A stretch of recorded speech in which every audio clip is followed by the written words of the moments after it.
Heavenly Father, we praise you and thank you, Lord, for this beautiful Sunday morning. Thank you, Lord, for the gift of life. Thank you, Lord, for your creation, for the beautiful people, Lord, who are in this Zoom room, so eager to hear your message this morning.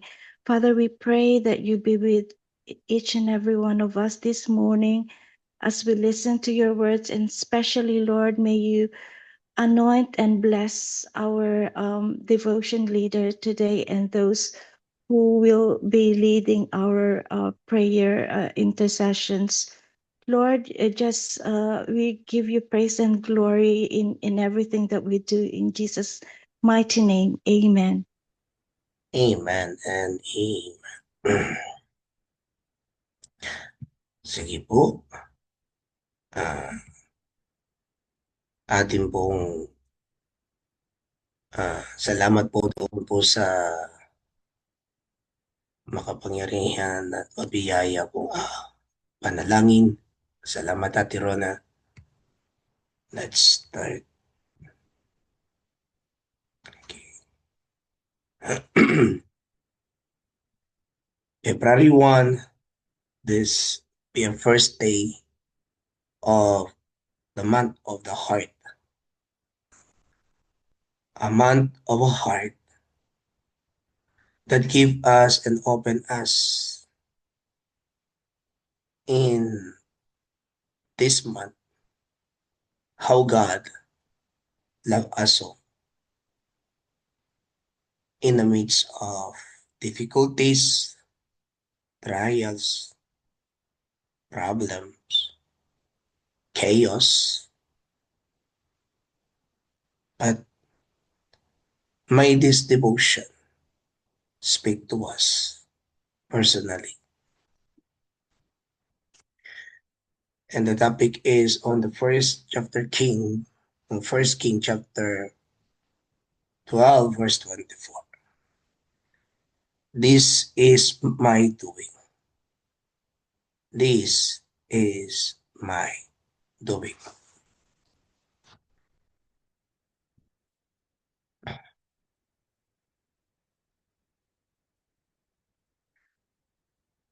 The disappointment of life are simply the hidden appointments of love.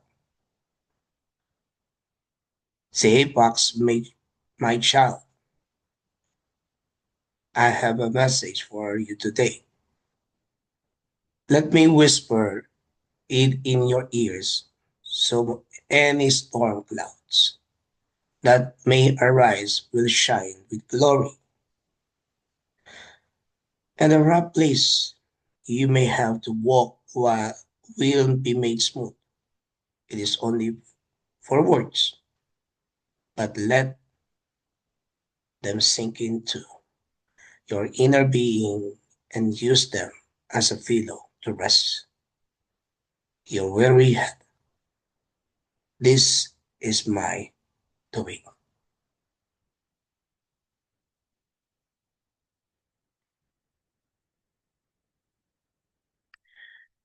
Have you ever realized that whatever concern you're concerned to, for whoever touches you touches the apple of my eye? Zechariah chapter 2, verse 8. You are precious and honor in my sight. Therefore, it is my special delight to teach you.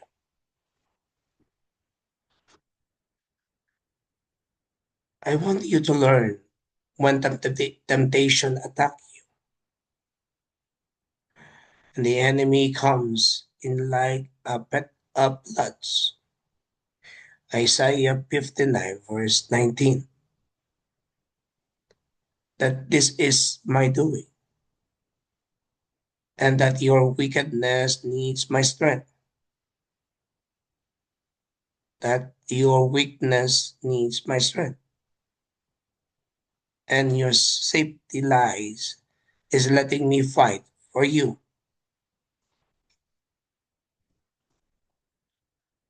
Are you in difficult circumstances, surrounded by people who do not understand you? never ask your opinion, and always push you aside? This is my doing. I am God of circumstances. You did not come to this place by accident. You are exactly where I meant you or meant for you to be. Have you not asked me to make you humble?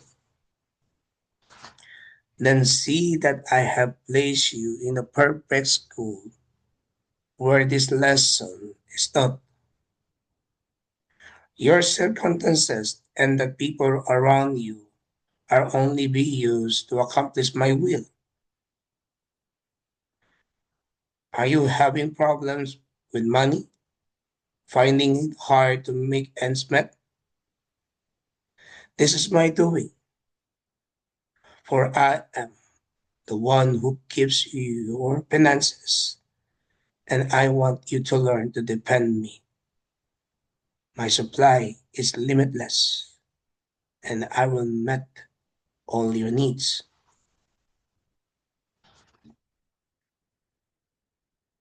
I want you to prove my promises, so no one may say you did not trust in the Lord your God.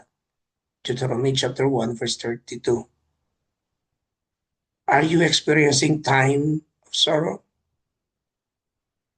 This is my doing. I am a man of sorrow, a familiar with suffering. Isaiah 53, verse 3. I allowed your earthly comforters to fail you, so that by turning to me, you may receive internal encouragement and good hope. Second Thessalonians chapter 2, verse 16. Have you longed to do so great work to me or for me, but instead have been set aside on the bed and of sickness and pain? This is my doing.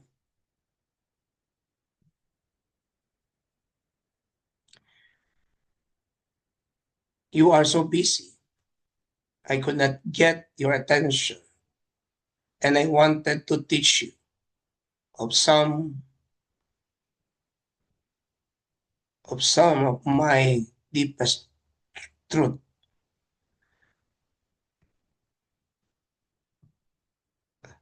There are also served who only stand and wait.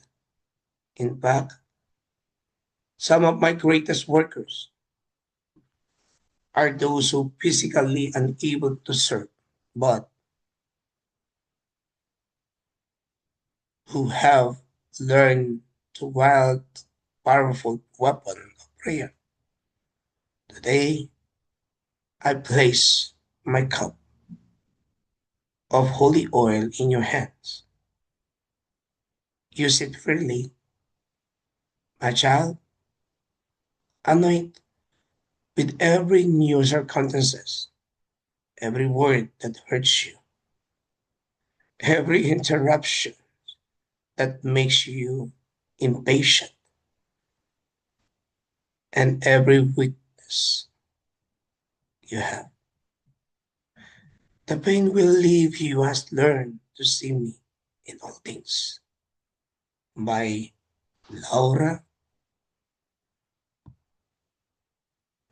Patron Show. Siya po may sulat po nito.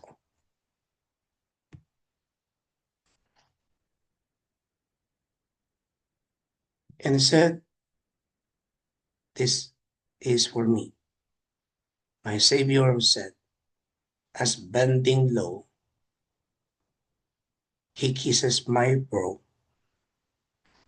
for no one loves you thus as let. Just rest in me. Be patient now. Your Father knows you have needs for this. No. Why perhaps you cannot see? Crave not for things you have seen to miss. The thing I send is the best for thee. Then looking through my tears, I plead, Dear Lord, forgive me. I did not know. It will not be hard since you to tread each path before me here below, and for my good things must be. His grace sufficient for each test. So still I sing, whatever God does way for me is always best. Yan po ang ating devotion for today.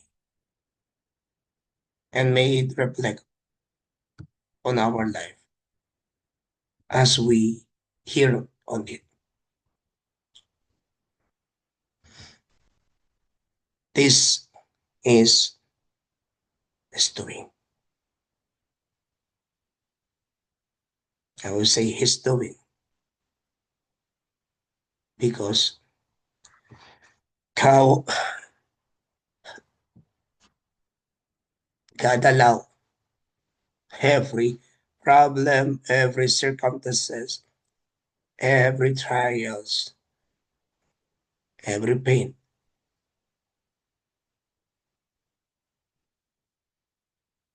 to go back, to return, to pray, to worship.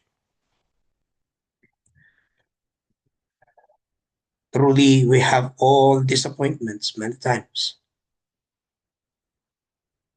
but that disappointment, God allow it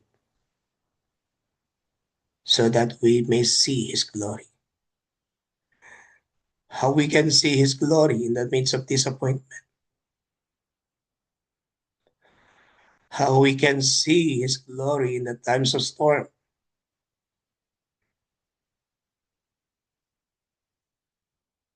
Just like airplane. Tayo pong lahat ay bumabiyahe sa ibang mga bansa. Kung iba ay napupunta na. Kapag mayroong ulap at yung ulan ay talagang pumapata, nandoon ang ulan, nandoon ang bagyo. Pero alam natin na kapag yan ay tumila, kapag sumakay na tayo sa eroplano at kapag yan ay tumaas, yung pala sa itaas ng bagyo na yun o itaas ng makapal ng madilim na ulap na yun ay may liwanag sa kaitaasan.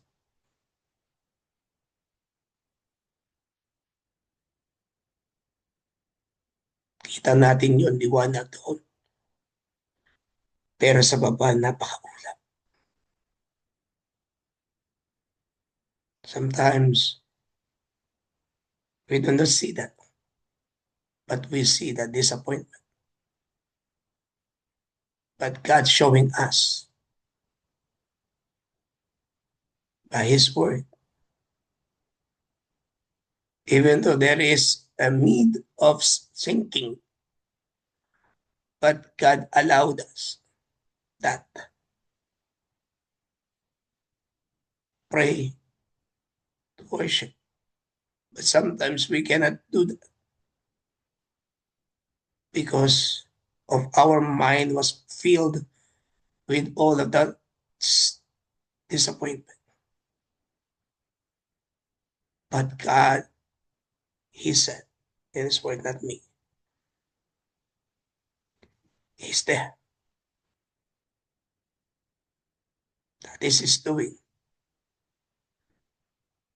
Gawa yun ng Diyos upang manumbalik. Hindi daw para magmukmok, Kasi may malasakit siya sa atin at tayo yung apple of the eye niya. Gusto niyang tayong laging tumatawag, makausap.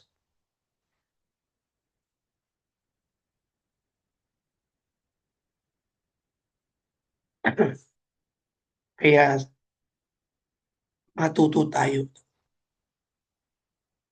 Kung minsan tayo sa gitna ng anumang temptation, sa gitna naman ng anong pagsubok,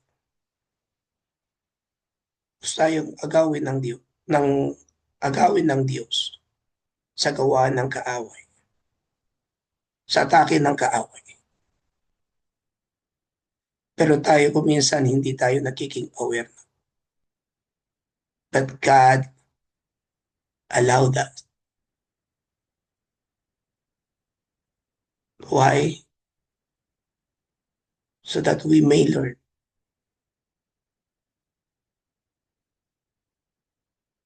But sometimes, we don't learn. Hindi natin yun nakikita, hindi natin yun napapag-aralan. Hindi tayo nagiging aware. But God allowing us to see this time. Don't be in the temptation, but let the temptation work in our life. For God, that is His doing. Because when we are weak, He is our strength. He's fighting for us. And these difficulties in our life, surrounded many people, pushing us aside. Many people that saying all the negative thoughts, or the enemy saying you cannot do that. You don't you don't want to learn on that. Or sometimes we see ourselves that we are nothing. No, we are not nothing. We are something. We are the precious that God created us. You do not.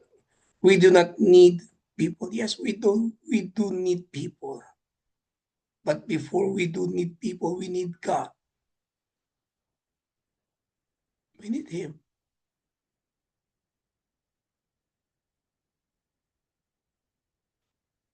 How do we learn to need two people when we don't learn how we need God more? Ulitin ko po yun. At sa salitang Tagalog, wala po akong script, wala po akong sinulat patungkol po dito sa ating devotion. But God is speaking to us. Oo, kailangan natin ang mga tao. Pero paano mo matututunan ang mga tao kung hindi natin matututuhan kung sino ang ating Diyos? Bago mo kailangan ng tao, kailangan natin muna ang Diyos. Kasi siya yung nagtuturo, hindi yung tao. Nag-aaral ka, humihigit ka ng karunungan, pero hindi ka naman nagbabasa.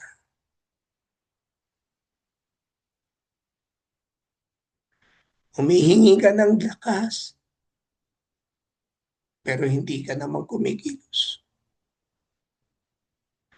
Paano ka bibigyan ng lakas ng tao?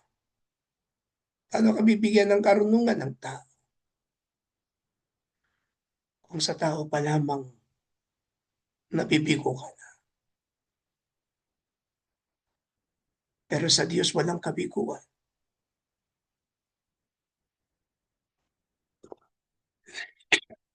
Ang kailangan ay manumbalik at magtiwala, mag-aral sa Kanya.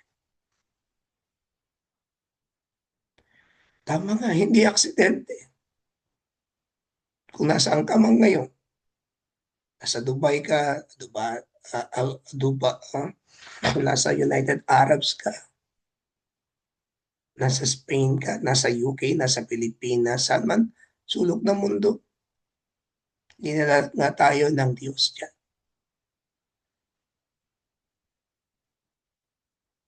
to make humble, to work and to serve Him. But how we can serve the Lord if we still facing or we do not move?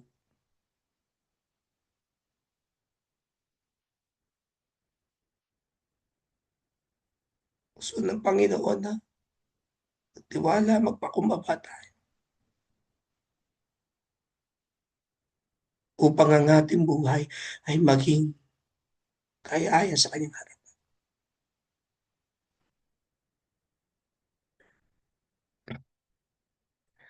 Then see that I have placed you in a perfect school. Where this lesson na to? Ang ibig sabihin, nilagay tayo sa isang lugar upang talagang mag-aral. Pag-aralan ng lugar, pag-aralan ng sitwasyon, pag-aralan ng kalagayan, kung saan bansa tayong naroroon. Minsan, mahirap unawain. O kahit na ang ating mga pamilya. Kala mo, kilala mo na sila, pero hindi pala. Minsan, hindi natin nauunawa ng kanilang galaw, ng kanilang isip. Lugar yun para matuto tayo, pero madalas hindi tayo natututo. Minsan pinipilit natin kung ano yung gusto natin.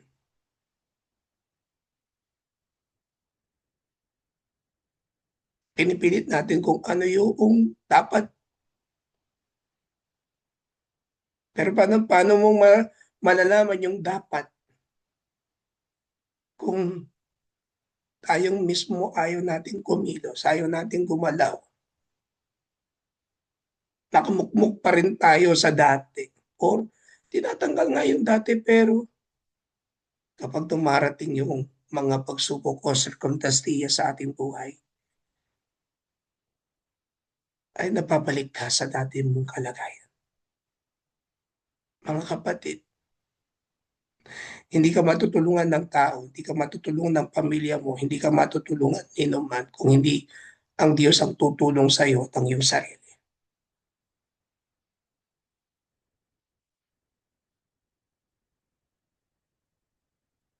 Patungkol sa pera, financially problem, madalas nating sinasabing God will provide. God will supply all our needs according to His riches and glory.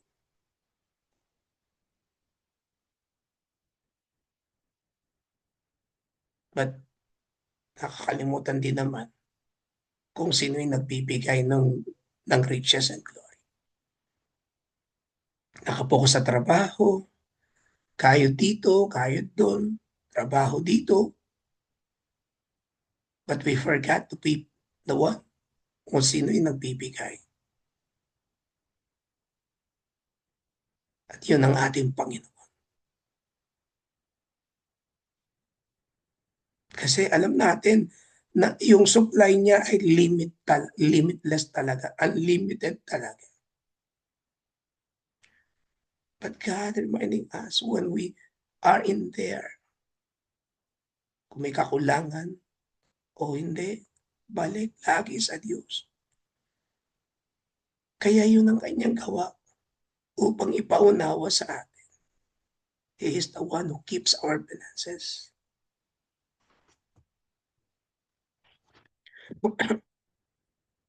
Ama, may pangako ang Diyos.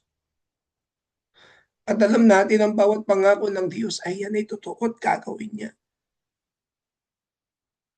Pero may tiwala.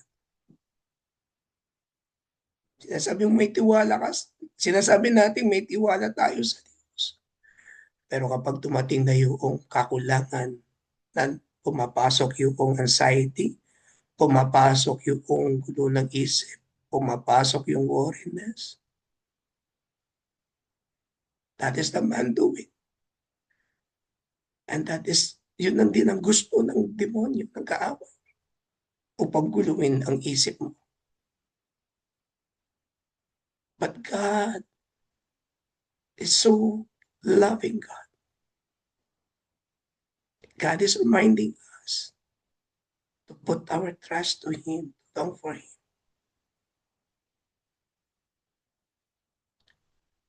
He will comfort us.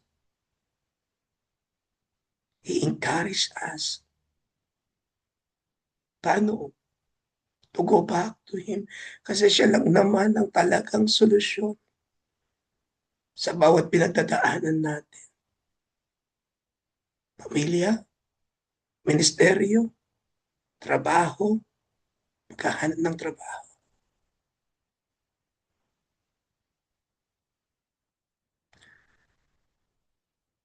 Sometimes, umahakbang tayo para sumunod na sa Diyos.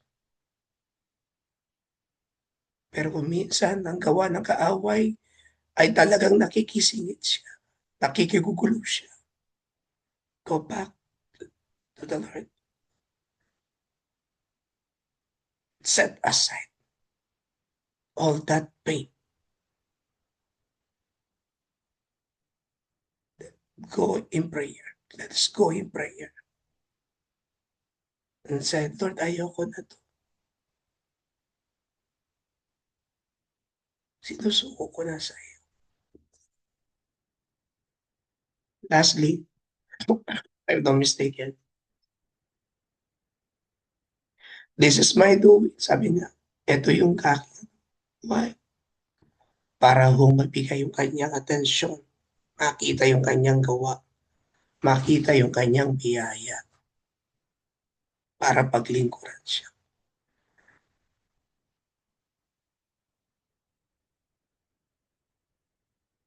Meron siyang ibinigay sa atin. And that oil, that spiritual oil, let us use it to anoint our head, our mind, our eyes, every parts of our body and every parts of our house or apartment. Why? Because there is a lot of interruptions. Sometimes we don't pay attention. God is allowing us. But even though we don't pay attention, God is still working for us. He wants us na talagang magtiwala ng malalim para ho sa Kanya.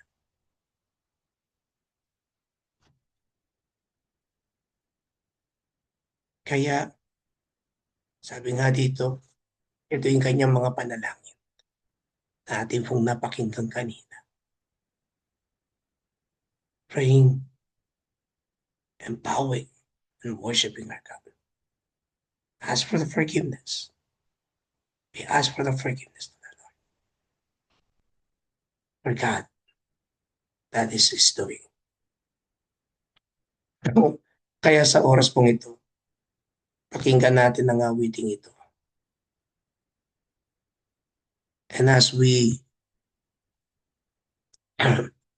listen to His word in song, let us repent.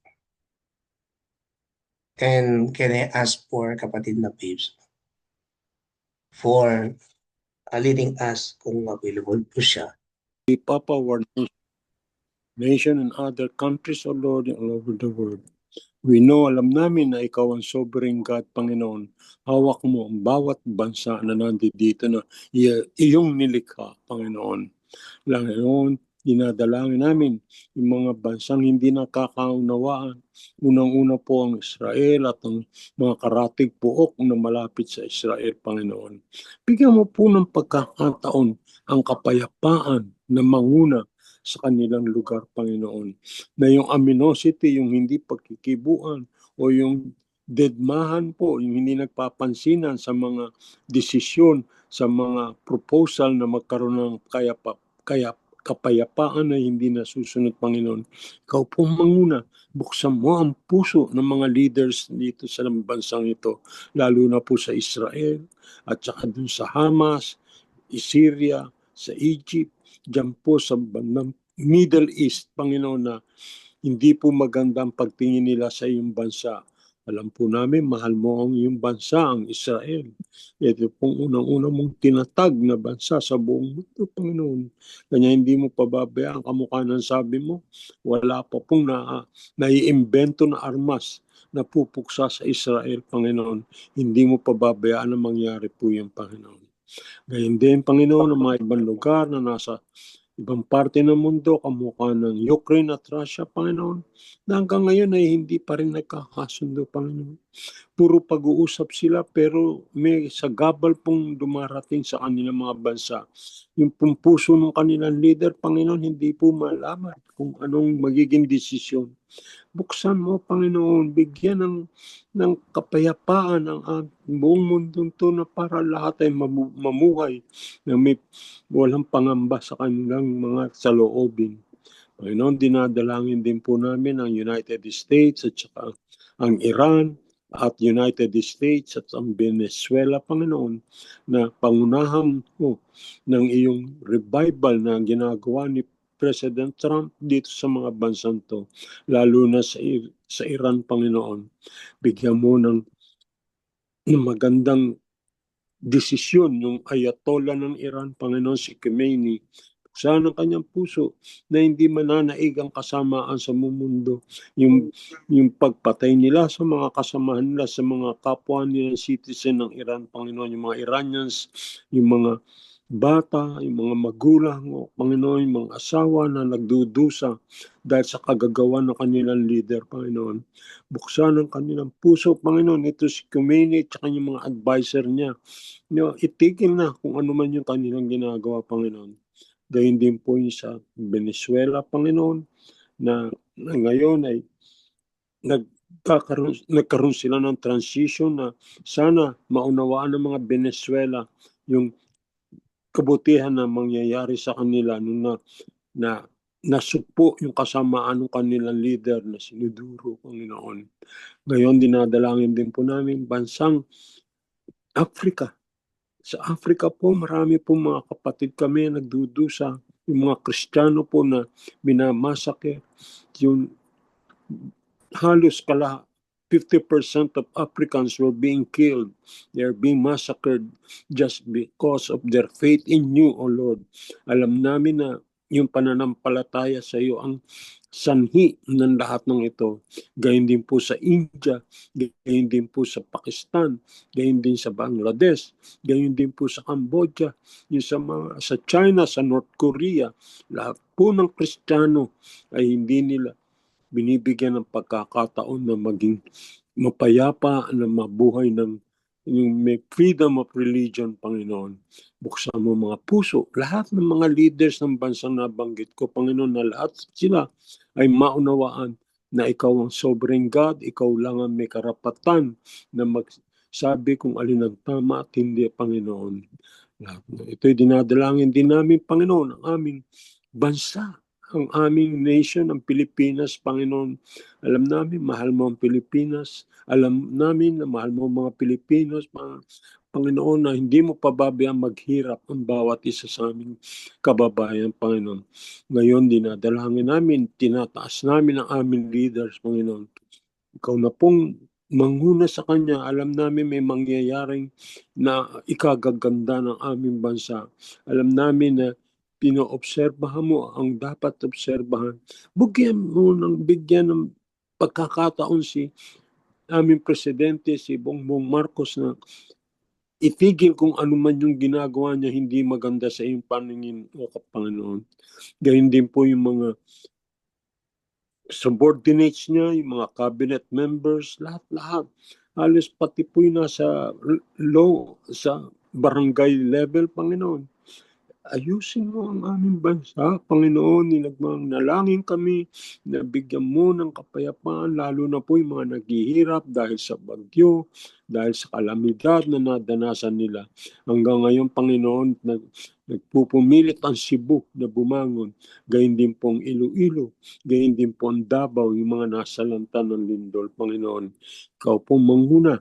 Pangunahan mo ang aming mga leader na gawa ng paraan na mabuhay ng matiwasay at mabuhay ng normal ang aming mga kababayan, Panginoon. Hindi mo pababayaan yung mga yon, lalo-lalo na po yung mga kapatid namin na naniniwala sa iyo, yung mga Christian people, Panginoon, na lagi tumatawag sa iyo. Dinggin mo, Panginoon, yung mga supplications namin, o Panginoon, lahat-lahat ng provision na dapat mabigay, Panginoon. Ikaw po manalig, ikaw manguna, Panginoon. Alam namin lahat nito in Jesus' name. In Jesus' name, and by the power of the Holy Spirit, you will do it, and we claim, and right now we give thanks sa mga pagpapala ibibigay mo sa amin. At huling-huli po, Panginoon, bigyan mo ng lakas ng loob si President Marcos na mag-declare na National Day of Prayer para mabago na po ang sistema na nangyayari sa aming bansa, Panginoon. At na ito'y ikaw lang ang makakagawa sa pangalan mo at sa pangalan ng aming Ama at ng Espiritu Santo. Ito'y dinadalangin namin. Amen. Amen. Amen. Amen. Amen. Amen. Let us continue to pray. Abba, Father, we praise you. Napakabuti mo, Panginoon. Lumalapit kami ngayon, Lord, sa iyo na may pagpakumbaba, Panginoon. To pray, Lord, sa mga anak mo, sa mga minamahal mo, Lord, sa kagalingan ng mga sakit nila, Lord. We pray for restoration of their health, Panginoon. Restoration of their mind, healing of their physical body and emotionally, Panginoon. Psychologically, Lord. Ikaw ang nagpapatibay sa kanila, Lord. Yung mga cells, yung mga hormones nila sa katawan, Panginoon. I pray that you renew them, Lord, in the name of Jesus.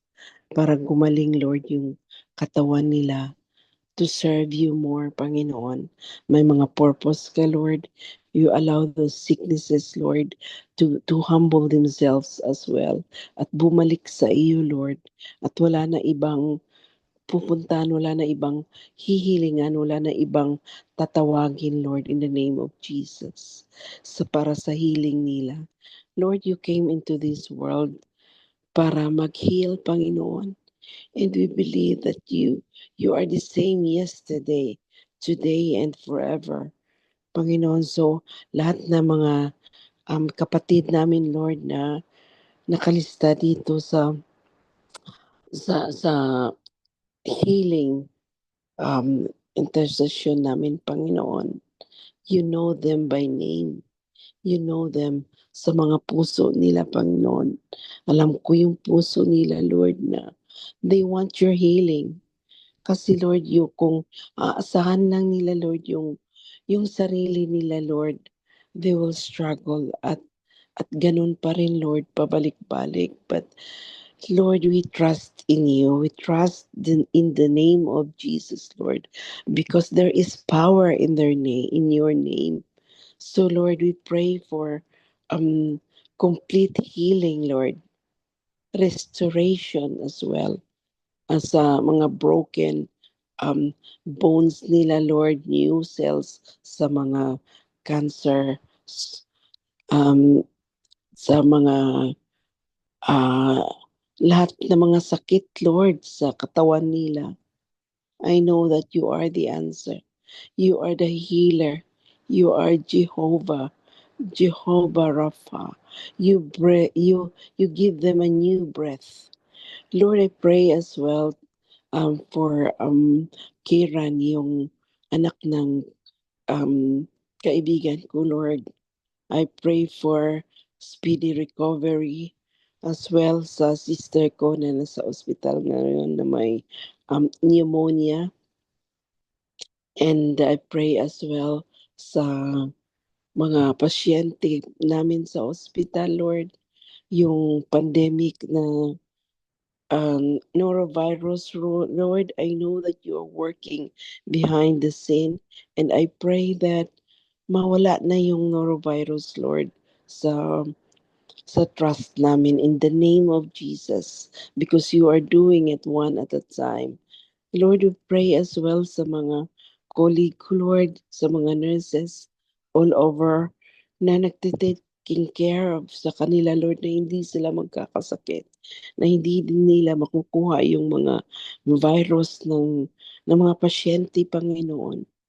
And I pray as well for the strength, Lord, sa mga doctors, sa mga nurses, sa mga medical personnel na nag-aalaga sa kanila. In the name of Jesus. Lord, I pray as well for wholeness of their mind, their whole body as well, Lord, na it will be continue, hindi yung pabalik-balik, Lord. Lord, I know that you are the God of healing. In the name of Jesus, para tawagin lang nila yung pangalan ni Jesus, Lord, while they are having their symptoms, while they are having the illnesses, Lord, they call on your name because wala na ibang name na makakatulong sa kanila. So Lord, I pray as well sa each and every one sa amin na nandito sa platform na ito, Lord, na may mga karamdaman as well, Lord. Yung hindi makakabangon ay makakabangon na. Yung may mga pain sa katawan ay mawawala na. Yung mga sipon, ubo, lahat na yun, Lord. I pray in the name of Jesus. Father God, I know that you hear our prayer. Walang prayer na lumalabas sa mga lips namin, Panginoon, na hindi yung maakyat sa iyo. Lord, we surrender everything to you, yung mga prayer namin dito, because we cannot do it on our own. We are nothing without you, Lord. So we surrender to you in the name of the Father, the Son, and the Holy Spirit. Amen and amen. Amen, amen. Oh, Amen. we thank you for this morning, for this devotion, and also sa lahat po na intercessors na nag-lead ng prayer. So Lord, seal these prayers with the blood of Jesus, covering our mind, our family, and our activities today. We ask you to, we decree that no weapon formed against us that shall prosper because we are walking in your authority. So Father, we surrender, stay into your hands. Please seal our heart against fear and our mind against anxiety. Let your Holy Spirit, Lord, guide our steps and decisions, and ensuring we reflect your light in all we do, especially today is Sunday, because we are yours, marked for your glory. In Jesus' name, I pray. Amen and amen. Amen. Amen. Amen. Kung mga able na mag-open ng camera, let us declare blessings and prayer for Pastor Rory po. And can I ask si Ate Flora, are you able to lead us for prayer for Pastor Rory? May sabay-sabay.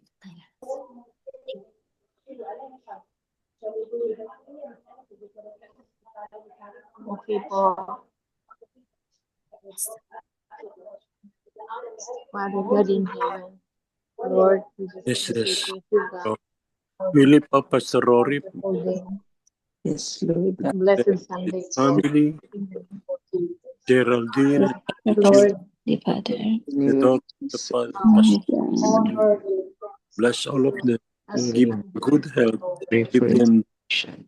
We pray for provision, protection. give them the peace and Panginoon. the joy of your love, Lord Jesus.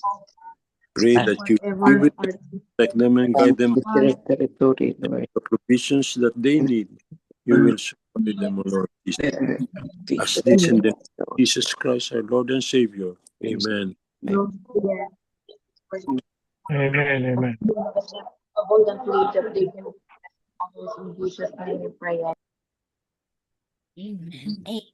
Amen. Bless you po. Amen. Thank you and I receive it po. Yan. It's Love Month Sige, po. Pastor Rory. Day of February. Meron po bang mag-birthday ngayon? Nag-birthday pala or mag-celebrate ng anniversary? Para isama sa prayer natin. Alam ko, February 14, marami. So, wala po. Sit na Ate Kinet. Amen. Hallelujah. Sige po, tayo po ay patuloy na manalangin. Hallelujah. Lord, we praise you. We honor you. We love you, O God. Dahil ikaw lamang, Panginoon, ang tanging dahilan, Lord, kung bakit kami naririto ngayon. Why we are gathered here as one, as brothers and sisters in Christ, in one faith. And to you, our one and only living God. We thank you for today and for your powerful message to us. Indeed, Panginoon Lord, whatever circumstances we are going through, sometimes we may not understand. Sometimes it may bring us discomfort, pain, uncertainties. But God, thank you because we belong to you. And therefore, we are in the best place, Panginoon. Dahil Amen. ikaw na aming Panginoon ay siyang nakakaalam ng lahat. The things that we don't even know, we cannot even see, Panginoon. By faith, O God, and with complete trust in you, Lord, Amen. we can go through anything. Dahil Yes. alam namin, Panginoon, one thing is certain in this world, in this life, and that is your constant companionship sa amin through your Holy Spirit.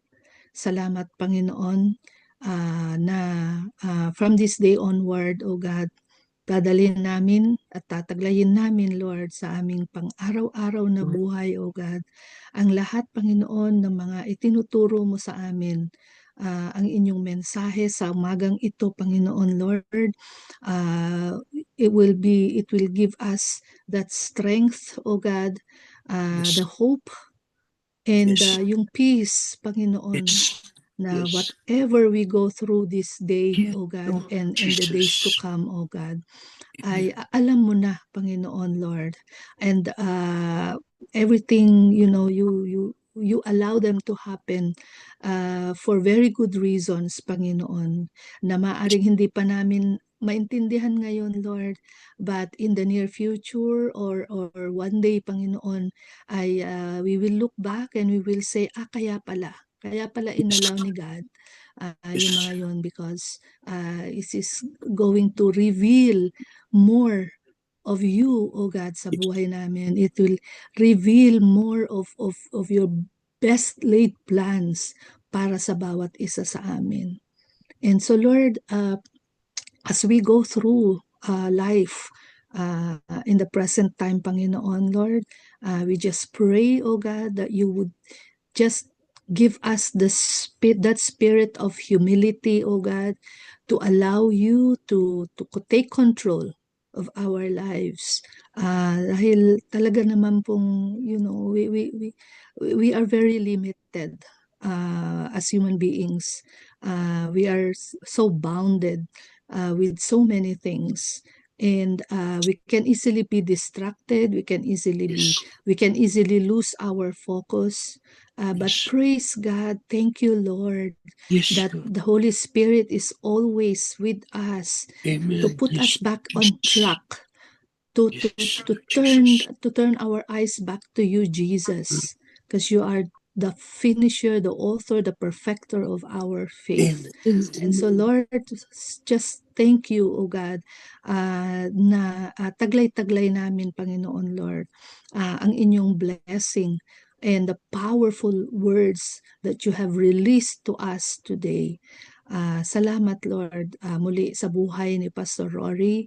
I continue to guide him, continue, Lord, to bless him with everything, Lord, na alam mong kailangan niya and dinidesire ng heart niya, O God.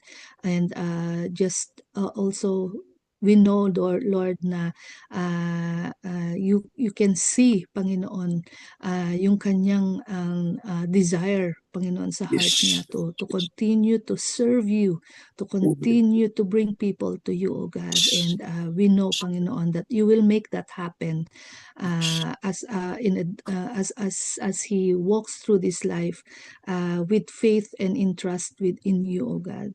Salamat, Panginoon, bawat isa na nandirito, continue as well to work in our lives and just continue, O God, to reveal more of you, God, sa buhay namin because we believe, O God, that there is more greater things to come.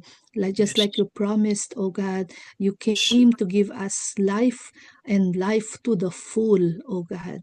And so just declaring today upon each one of us more favorable and supernatural things to come in our lives, glory upon glory, blessings upon blessings, and that, Lord, yung love namin sa inyo, Panginoon, will just grow more and more, deeper and deeper each day as we spend more time with you and make you our priority, the number one in our lives. Ikaw lamang talaga, Panginoon, yung aming uunahin because by now we would have realized already, oh God, na ikaw lamang talaga ang kailangan namin sa buhay. You make our lives complete. And when we have you, we really don't need anything else. Ikaw lang, Panginoon, talaga. You complete us. That when we have you, Lord, even even the world sees na we lack things, but with you, Panginoon, sa buhay namin, the way we will see it is that kumpleto na ang buhay namin kung ikaw ay nasa sa amin. And so, Lord, we thank you for that you will give us that satisfaction sa buhay, oh God, that, whatever, kung ano man pa po yung mga sinisik namin sa buhay namin, Lord, you know all those, oh God, and alam namin lahat ng mga prayers namin ay tutugunin mo, Panginoon, Lord, in accordance to your plan and to your will para sa buhay namin. And so, Lord, salamat. Thank you. In Jesus' name we pray. Amen and amen. Amen. Amen, amen. Sige po, tanggapin po natin po ang biyaya po ng ating Diyos sa benediction ng Numbers chapter 6 verse 24 to 26.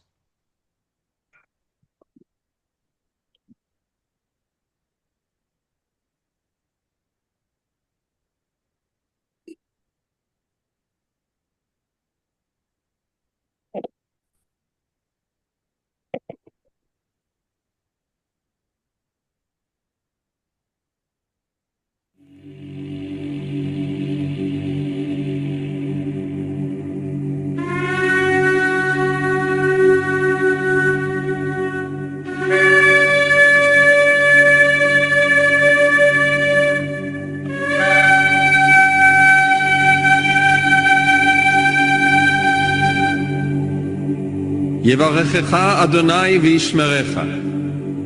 יאר אדוני פניו אליך ויחונקה. יישא אדוני פניו אליך וישם לך שלום. The Lord bless you and keep you. The Lord make his face shine upon you and be gracious to you. The Lord lift up his countenance upon you and give you peace.